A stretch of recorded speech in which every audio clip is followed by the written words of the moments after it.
checkpost, Atari, would be closed with immediate effect. 3, Pakistani nationals who are traveling under SARC visa exemption scheme will no longer be allowed to do that. 4, the defense, naval, and air advisors of the Pakistani High Commission would be declared persona non grata.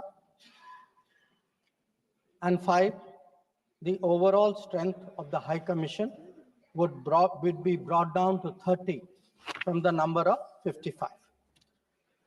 It was very clear, Honorable Speaker, sir, that after this first set of steps approved by the Cabinet Committee on Security, that India's response to the Pahalgam attack will not stop there. Our task from a diplomatic perspective, from a foreign policy approach, was to shape the global understanding of the Pahalgam attack. What we tried to do was to bring out to the international community Pakistan's long-standing use of cross-border terrorism. We highlighted the history of terrorism in Pakistan and how this particular attack was meant to target the economy of Jammu and Kashmir and to sow communal discord among the people of India. Our messages were two. 1, zero tolerance of terrorism, and 2, the right to defend our people against terrorism. So all the interactions we did, the diplomatic briefings, we called all the embassies for briefings. We interacted with the media. All of this was aimed at these two objectives: zero tolerance of terrorism and the right to defend ourselves, right to defend the people of India against cross-border terrorism. Now, the focus for our diplomacy was understandably the UN Security Council. And Honorable Speaker, sir, the challenge for us was that at this particular point, Pakistan is a member of the Security Council. We are not. So we had to achieve our objectives in a Security Council where Pakistan is a member. Now, our goals in the Security Council were two. 1, to get an endorsement from the Security Council of the need for accountability, and 2, to bring to justice those who perpetrated this attack. And I am glad to say, Speaker, sir, and I hope that this is appreciated and recognized by the House. If you look at the Security Council statement of 25 April, the members of the Security Council condemned in the strongest terms the terrorist attack. They affirmed terrorism in all its forms and manifestations constitute one of the most serious threats to international peace and security. And most important, the Council underlined the need to hold the perpetrators, organizers, financiers, and sponsors of this reprehensible act of terrorism accountable and bring them to justice. I highlight this, Speaker, sir, because this statement of the UN Security Council resonated throughout the international community. So when many honorable members asked today, where was the world on Pahalgam? I think the answer is there. The answer is there in a Security Council statement which says, hold them accountable, bring them to justice, and that is exactly what we did through Operation Sindhu. Now, I also want, Honorable Speaker, sir, through you, to bring to the attention of the House a very interesting development pertaining to the TRF, the Resistance Front. When the Security Council was debating this on the 25th of April, and TRF had twice claimed responsibility for the Pahalgam attack, Pakistan defended the TRF. Pakistan tried to get any mention of TRF excluded. And in fact, the Pakistani foreign minister told his parliament that this is a great diplomatic achievement. Now, I mention it because today, again, thanks to our diplomacy, the TRF has been designated as a global terrorist organization by the US government.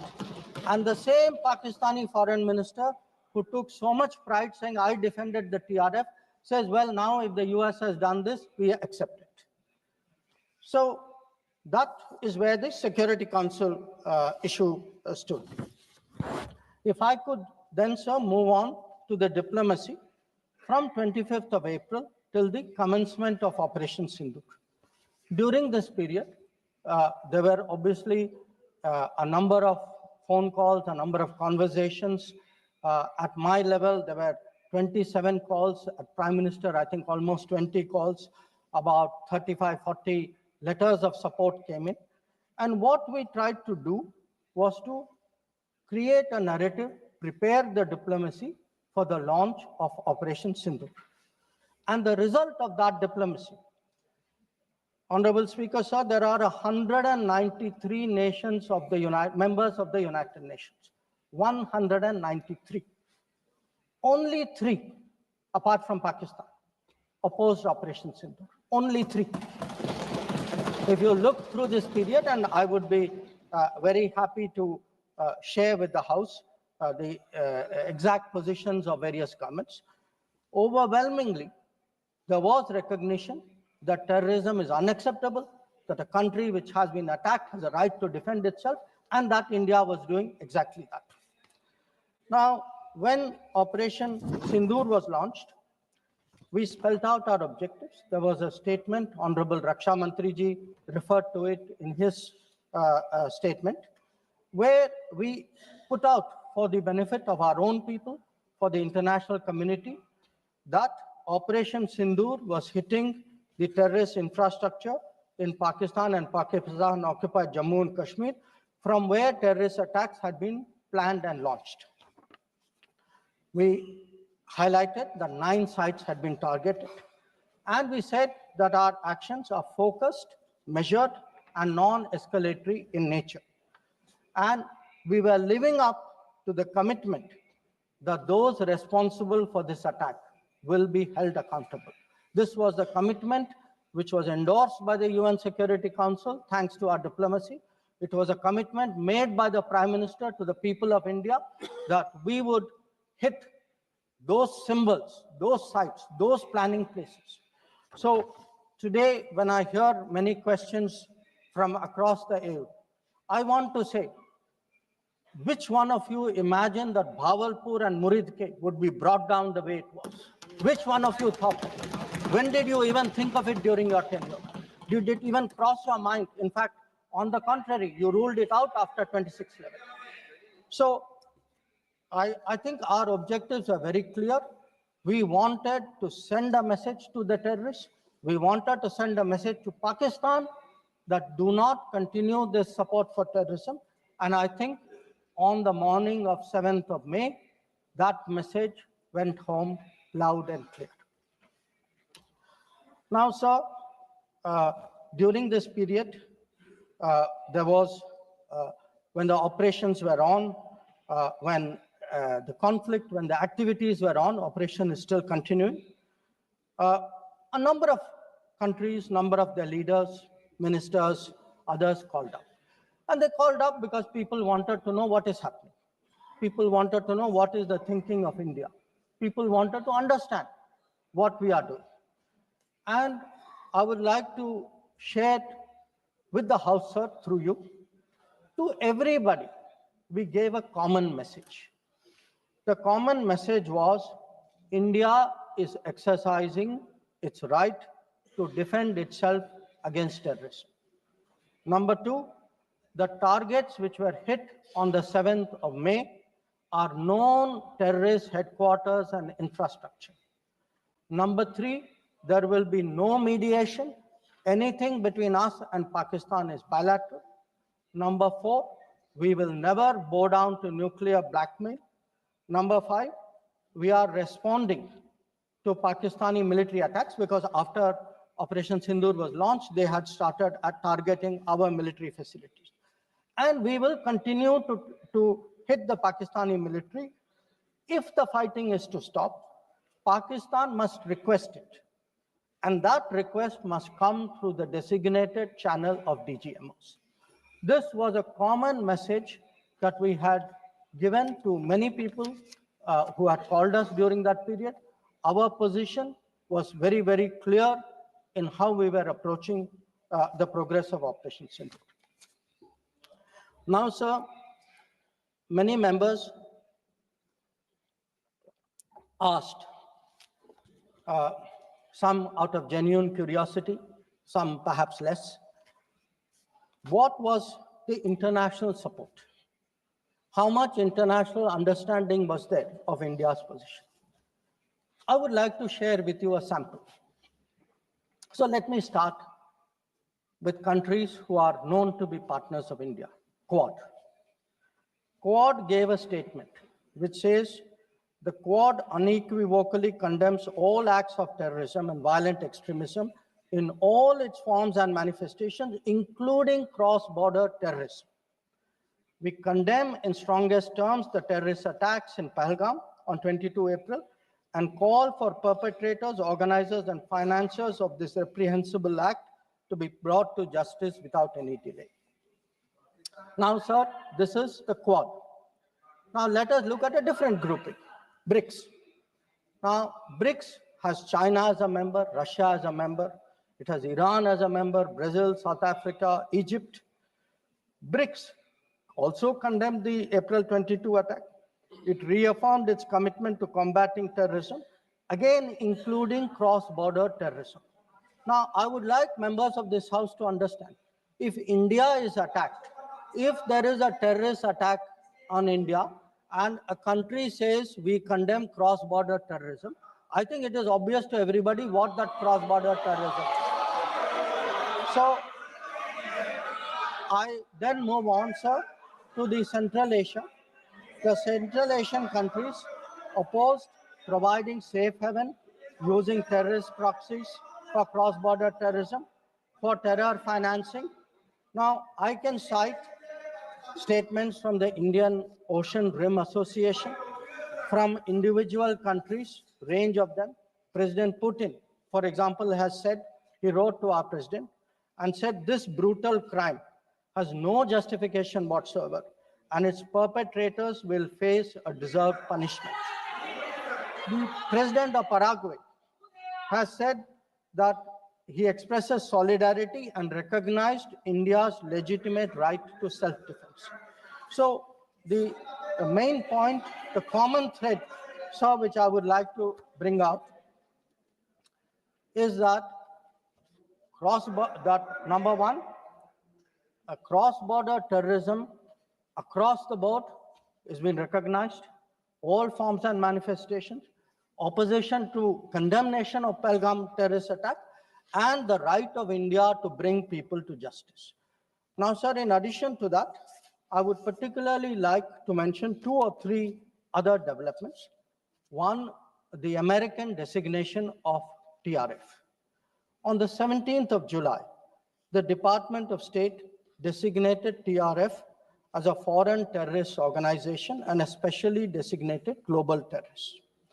Now, this comes in the wake of the extradition of Tahavur Rana, who was involved in the 26/11 attack. And when people ask today, how successful is your foreign policy? Where is your diplomacy? I want to say that Tahavur Rana, which many of you tried for so long to get, is finally here because of us. I want to say TRF was designated not because somebody out there made a remark. TRF was designated as a global terrorist organization because our diplomacy persuaded another country to do that. Now, our strong stance has resonated across the world. I was some time ago in Germany, and standing next to me, the German foreign minister said, India has every right to defend itself against terrorism, and Germany will support this fight against terrorism. Similar position has been taken by France. Similar position has been taken by the European Union. So what I would like to highlight, sir, is that today, in where Operation Sindoor is concerned, there has been The world sees what it is about. The world realizes this is a fight against terrorism. It is felt that India has acted responsibly but firmly. Now, I would like, sir, to address one particular aspect because some members have brought it up. And this is regarding the US activity during this period. Sir, I'd like to inform the House that on the 9th of May, Vice President J.D. Vance called the Prime Minister, warning of a massive Pakistani attack in the next few hours. Prime Minister, in his response, made it very clear that if such an attack happens, it would meet with an appropriate response from our side. Now, sir, that attack took place and was foiled by our armed forces, and I think the House should collectively appreciate the performance of the armed forces in foiling what was a massive attack on the 9th and 10th, the 9th, 10th of May. Now, our response, which the Prime Minister promised, was delivered, and it was delivered with devastating effect. I don't have to say anything. Every member has seen satellite pictures of Pakistani airfields. You can see from the state of those airfields, which shown by the pictures, what was our answer. Now, on the 10th of May, we received phone calls sharing the impression of other countries that Pakistan was ready to cease the fighting. Our position was, if Pakistan was ready, we needed to get this as a request from the Pakistani side through the DGMO channel. That is exactly how that request came. Now, I want to make two things very clear, sir. One, at no stage in any conversation with the United States was there any linkage with trade and what was going on.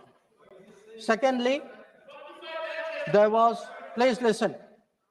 Secondly, there was no call between the Prime Minister and President Trump from the 22nd of April, when President Trump called up to convey his sympathy, and the 17th of June, when he called up Prime Minister in Canada to explain why he could not meet. So I would again, मैं इसको दोहराता हूँ, 22 अप्रैल से 17 जून तक। माननीय अध्यक्ष जी, मेरी एक बात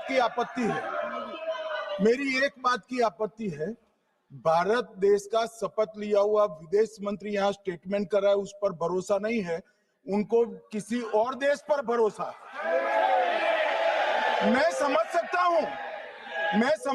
हूं उनकी पार्टी में विदेश का महत्व क्या है, मगर इसका मतलब ये तो नहीं है पार्टी की सारी चीजें यहाँ सदन में आकर थोपे। भारत के विदेश मंत्री पर भरोसा नहीं करोगे? ओथ लिया हुआ व्यक्ति यहाँ पर बोल रहा है, ही इज रिस्पॉन्सिबल। माननीय अध्यक्ष जी, इसीलिए ये वहां बैठे हैं और 20 साल तक वहीं बैठने वाले हैं।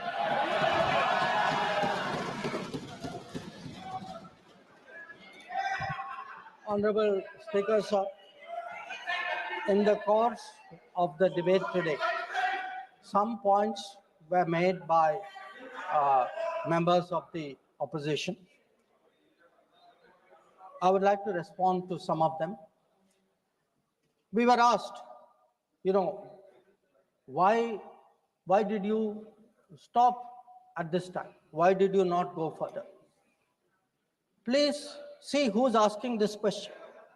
This question is being asked by people who, after 26/11, felt that the best action was inaction. Now, I would like, sir, to read out, because one member said, nowadays BJP members like reading from books. You get the truth in books. Sometimes you don't like what we read in books. So let me read out, sir, two excerpts from a book by the National Security Advisor of the UPA government. After 26/11, a chapter, there's a book called Choices.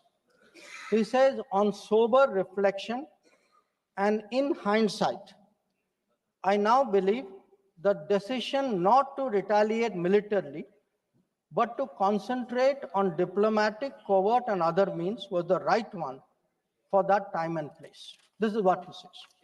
But did he even do that? Because 26/11 happened in November of 2008. What was the reaction? The reaction was Sharm el-Sheikh. Was that diplomatic? Was it covert? Was it military? Now, what did Sharm el-Sheikh do? In Sharm el-Sheikh, the then government and the Pakistani Prime Minister agreed terrorism is a main threat to both countries. Now, today, sir, people are saying, you know, America is hyphenating you, Russia is hyphenating you. That is what I heard Deepinder Huda ji say. Hello, you are hyphenating yourself. I mean, you did not need a foreign country to say, please link India to Pakistan. Your own government was saying, you know, India and terrorism is a main threat to both countries. And then they said, terrorism should not be linked to the composite dialogue. And worst of all, they accepted a reference to Baluchistan in that. Now, here is a country reeling after 26/11. And you are equating Baluchistan and 26/11, what happened in Mumbai? And you are saying that the perpetrator and the victim have both got a problem. And then now you are asking me, why didn't you go further? People who did nothing are asking a government which did so much, saying, why didn't you do more? Now, you might think, sir, that this is a one-off, but this is a habit, because this is the thinking in that part of the house. Some years ago, there was, if you remember, sir, the Mumbai train bombing. The Mumbai train bombing happened in July of 2006. In September of 2006, 3 months after the Mumbai train bombing, at Havana, the UPA government, with its Pakistani counterpart, condemns all acts of terrorism as though we are both again equal, and agrees that it's a scourge that we need to effectively deal with together. And then they directed again resumption of dialogue. So what I want to highlight is, for people who did nothing to have the temerity, the gumption today to ask a government which did so much, which brought down Bhavalpur and Muritko, to say, why didn't you do more? I think it's extraordinary. Now, sir, we also heard from one of the early speakers saying we are now facing a two-front, and that the leader of opposition has been warning us about two-front. Now, all I can say, sir, is the person who said it, and maybe the leader of opposition, must have missed their history lessons in school. I'll tell you why. Because I would like to walk you through the history of this two-front. The two-front started because of something called POK. POK was created in 1948-49 by the government of this country by not completing the job of what was to be done. Now, sir, the House should note these dates. The two fronts started 1963, when the Shaksgam Valley was ceded by Pakistan to China as a result of an agreement. Then in 1966, the Karakoram Highway was agreed upon, which took 20 years, was completed in 1986. Now, references were made to China-Pakistan military collaboration. So when did this collaboration start? I'll give you the year, 1966. In 1966, the first Chinese military supplies went to Pakistan. When did nuclear collaboration start? 1976. 1976, when Bhutto arranged for China-Pakistan to get together on this. And in 1980s, when Prime Minister Rajiv Gandhi was visiting China and Pakistan, that was when the nuclear collaboration was at its height. Now, let me go further. You will say, why are you talking history? So let me bring this further up. 2005, Pakistan-China Treaty of Friendship and Cooperation. 2006, Pakistan-China Free Trade Agreement. 2013, handing over of Gwadar to China, Gwadar port to China. May 2013, announcement of China-Pakistan Economic Corridor. So, sir, we are getting warnings about a US-China, Pakistan-China collaboration, when this collaboration has been going on for 60 years. Now, let me also address two other points. There was a reference made to IMF that, you know, why did you not stop? Why did you not stop? आपने सवाल उठाया तो जवाब भी सुनना पड़ेगा. आपने उठाया ना, आपके उपनेता ने उठाया, आपने सुनो जवाब. आप जैसे सवाल करोगे वैसे जवाब सुनने पड़ेंगे. Sir, the IMF loan which was given was approved in September 2024. It was an extended fund facility of $7 billion. Now, sir, the House should know, Pakistan is a serial borrower from the IMF. I think 16 or 17 times they have taken IMF package. Now, very interesting comparison, sir. In 2008, Pakistan got a standby arrangement of $9.70 billion. In 2013, it got another one of $5.9 billion. So the very people who are concerned today at a 7 billion package should remember a 15 billion package went through for Pakistan during that tenure. Now, reference was made, sir, to FATF.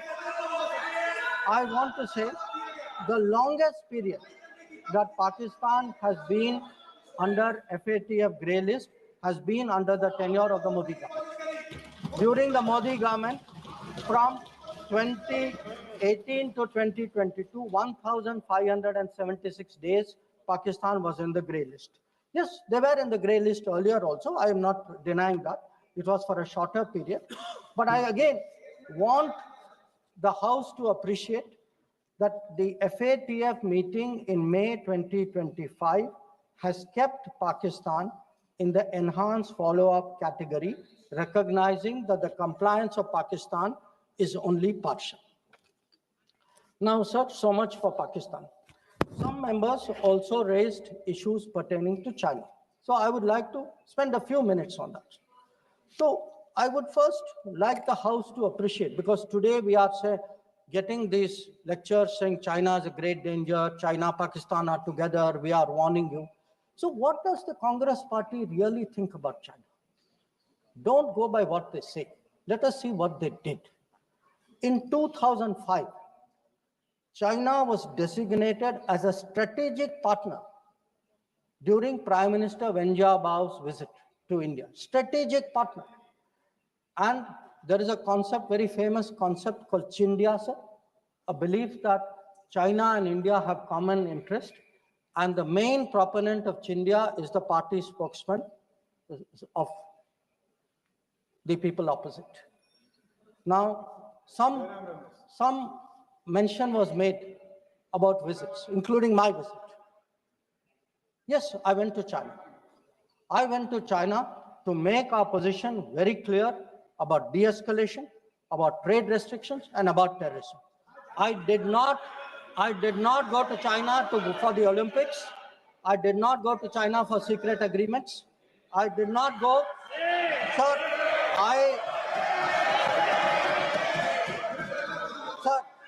the House should know that people were watching Olympics when China was issuing stapled visas for people from Arunachal Pradesh and Jammu and Kashmir. This is the reality of China. Now, let me really tell you, sir, how is the relationship with China. Some years ago, विदेश मंत्री जी को संरक्षण देना चाहिए. उनके speaker जब बोल रहे थे, हम पूरे धैर्य से सुने. मैं बताऊंगा कितनी असत्य बातें बोली गई कल, परंतु फिर भी असत्य को भी हम हलाहल समझकर पी गए। अब ये सत्य भी नहीं सुन पाते हैं। माननीय अध्यक्ष, मुझे लगता है आपको प्रोटेक्शन देना चाहिए।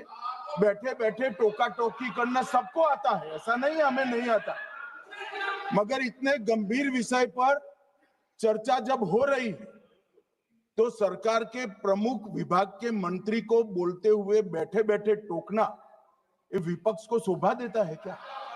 मान्यवर, आपने बिल्कुल उनको आग्रह से कहना चाहिए, वरना हम भी हमारे मेंबर को बाद में समझा नहीं पाएंगे। Sir, we heard today a lot about what was supposed to be please the thinking. बैठिए बैठिए, आपको इजाजत नहीं, बैठिए बैठिए। Sir, we heard about warnings about China, cautions about China. China is planning this, China is planning that. But sir, I want to remind this house, Doklam crisis was on. The leader of opposition decided to get a briefing from whom? Not from the government, not from the emir, from the Chinese ambassador. He took his briefing from the Chinese ambassador when our military was confronting the Chinese military in Doklam. So I want to say that I want to say, and this is the political thing. Let me, sir, give you the economic thing. Rahul Gandhi बोल लेगा। In 2006, the माननीय UPA सदस्य government, please बैठे बैठे टिप्पणी मत कीजिए, आप बहुत कर रहे हो, नहीं गलत है, बैठिए बैठे बैठे टिप्पणी मत कीजिए। sir, in 2006, because I want to illustrate my points with facts. I spoke about political facts. I spoke about border facts. Let me give you an economic fact. What is the economic thinking of the Congress party about China? In 2006, the Congress party agreed to do a regional trading arrangement with China. It was finalized during the visit of President Hu Jintao. A task force was appointed. The task force gave a positive recommendation. Through the efforts of various people, this did not happen. Let me give you the technology side. The very people today who are cautioning us on China are the people who allowed 3G and 4G to come from China. It is this government which made sure there was a made in India 5G. And finally, sir, we keep speaking about the border. The border, if today, whether it is the border with Pakistan, whether it is the border with China or any other border, if our military is today able to stand its ground, the kind of massive deployment that we saw on the China border after 2020, it is because our border infrastructure budget has gone up 4 times. Our tunneling, our road building, our bridging has doubled or tripled. And this is a far cry from the period when the thinking was, let's not develop the border because then the Chinese cannot come there. We had 60 years of neglect of the border. Today, in the last 10 years, that neglect has been reversed. There is still a lot of work to be done. So I think people need to understand. And it's not just in India, sir. We have just come back from Maldives. When I hear comments about foreign policy, yesterday, day before yesterday, the Prime Minister was the guest of honor at the Independence Day of Maldives. This is the country which during their time forced an Indian company to leave an airport. That country today has invited India to build 2 new airports. Look at Sri Lanka. If the Hambantota port was built between 2005 and 2008, and at that time, it was not only, it was actually justified as saying that it has no impact on India's interest. So I want, sir, the House to appreciate that the people who are today claiming to be custodians of national security thinking, who say that they are giving warnings, let us look at the record, let us see what they did when they were in office. But now allow me to come back to Operation Sindoor. So I want, sir, to conclude by saying this. The challenge of cross-border terrorism continues, but Operation Sindhu marks a new phase. There is now a new normal. The new normal has 5 points. 1, terrorists will not be treated as proxies. 2, cross-border terrorism will get an appropriate response. 3, terror and talks are not possible together. There will only be talks on terror. 4, not yielding to nuclear blackmail. And finally, terror and good neighborliness cannot coexist. Blood and water cannot flow together. This is our position. So let me conclude, sir, by recognizing the role which this body and the upper house has played during this period in explaining our national position and our national interest on Operation Sindhu. We had, sir, 7 parliamentary delegations which went to 33 countries. Some comments were made about those delegations.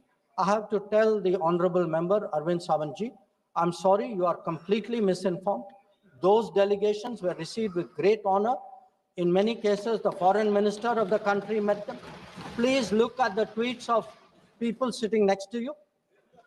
That itself will tell you. And इनके बगल वालों से पूछ ले जानकारी. Sir, these 7 delegations, the delegation led by Jaishankar Prasad ji, by Shashi Tharoor ji, by Baijan Panda ji, by Sanjay Kumar Jha ji, by Kannimori ji, by Supriya Sule ji, and by Shrikant Eknath Shinde ji. So these 7 delegations did the nation proud. They across the board, and every member of opposition, members of the government, public-spirited citizens, retired diplomats, they were able to explain to the whole world our posture of zero tolerance against terrorism. So I would like, sir, to end my remarks with the hope that on an issue as important as this struggle against terrorism, we can only succeed in ensuring zero tolerance against terrorism if we have a united voice in this country against terrorism. There must not be any division of opinion on this matter. The way the parliamentary delegations behaved abroad, I hope the same solidarity will permeate the proceedings of the House. I thank you.